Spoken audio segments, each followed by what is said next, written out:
Hi guys, welcome back to my channel and welcome back to my another video. ఈరోజు video వచ్చేసి ఏంటంటే రాజీవ్ యువ వికాసంకి సంబంధించి ఆన్లైన్లో అప్లికేషన్ చేసుకున్న వాళ్ళు ఆఫ్లైన్లో ఎలా అప్లికేషన్ చేసుకోవాలనేది ఇప్పుడు చెప్తాను. ఆన్లైన్లో అప్లికేషన్ చేసుకున్నప్పుడు మనం ఒకటి ప్రింట్ కూడా అందులో ఉంటుంది, దాన్ని ప్రింట్ తీసుకోవాల్సి ఉంటుంది. అయితే అప్పుడు మనం అప్లై చేసుకున్నప్పుడు మనకి నెంబర్కి ఒక నెంబర్ వస్తుంది కదా, అప్లికేషన్ నెంబర్ని పైన బాక్స్లో అప్లికేషన్ నెంబర్ దగ్గర రాయాల్సి ఉంటుంది. దాని తర్వాత కార్పొరేషన్ పేరు, మీకు సంబంధించిన కార్పొరేషన్ ఎస్సీఆ, ఎస్టీఆ, బీసీఆ, మైనారిటీ మీకు సంబంధించిన ఏదైతే అది రాయాల్సి ఉంటుంది.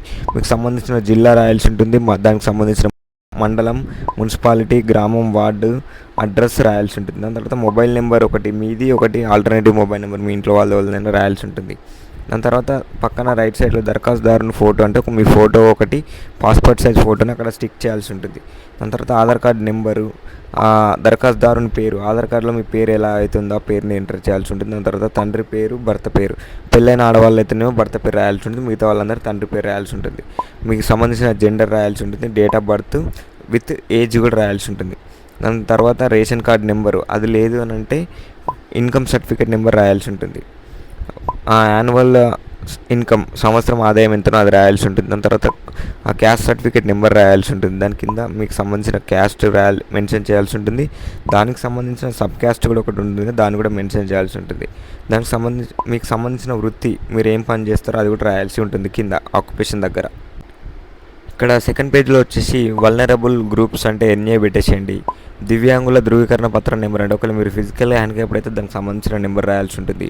మీరు దేనికి సంబంధించి అప్లై చేశారు, బిజినెసా, ఇండస్ట్రియలా, అగ్రికల్చర్, అది కూడా మెన్షన్ చేయాల్సి ఉంటుంది. దాని కింద పథకం పేరు, అంటే మీరు ఏ పథకానికి అయితే అప్లై చేసుకున్నారు, ఫోటోగ్రఫీ, వీడియోగ్రఫీ, లేకుంటే ఇంకేదైనా మీకు సంబంధించి ఏ బిజినెస్ అయితే పెట్టుకోవాలనుకుంటున్నారో దాని పేరు రాయాల్సి ఉంటుంది.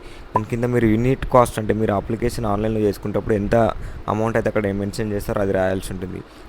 దాని తర్వాత బ్యాంక్ లింకేజా, నాన్ బ్యాంక్ లింకేజా, అది కూడా రాయాల్సి ఉంటుంది. మిగతా అన్ని పట్టాదారుడు, పాస్బుక్ నెంబర్ ఇది వదిలేయండి, భూమి విస్తీర్ణం ఇది వదిలేయండి. దాని కింద బ్యాంక్ పేరు రాయాల్సి ఉంటుంది, దానికి సంబంధించిన బ్రాంచ్ పేరు కూడా, ఐఎఫ్ఎస్సి కోడ్ కూడా, పాన్ కార్డ్ నెంబర్ కూడా రాయాల్సి ఉంటుంది. అవన్నీ జాగ్రత్తగా రాసిన తర్వాత కింద దరఖాస్తుదారుని మీ సంతకం పెట్టి కింద ఆధార్ కార్డు, కుల ధృవీకరణ పత్రము, ఆదాయ ధృవీకరణ పత్రము, లేదంటే రేషన్ కార్డు, పాన్ కార్డు కూడా జిరాక్స్ పెట్టి మీకు సంబంధించిన మున్సిపాలిటీలో కానీ లేదంటే ఎంపీడీఓ ఆఫీస్లో కానీ ఇవ్వగలరు. Thank you.